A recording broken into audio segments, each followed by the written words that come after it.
Welcome to Solvetic, your channel to always learn technology easily. Below in the description, you will find useful links we used in this video.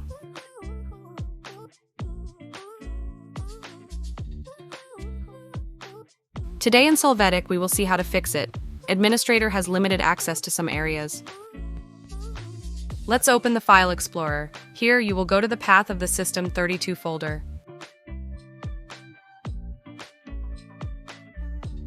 Now open the folder, Security Health.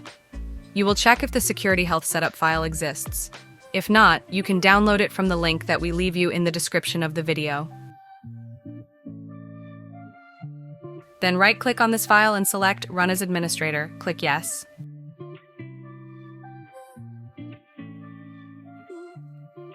You will see that a command prompt window opens and closes, then test that you can use your application.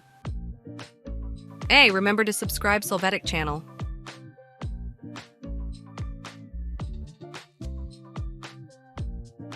We hope it has been helpful for you.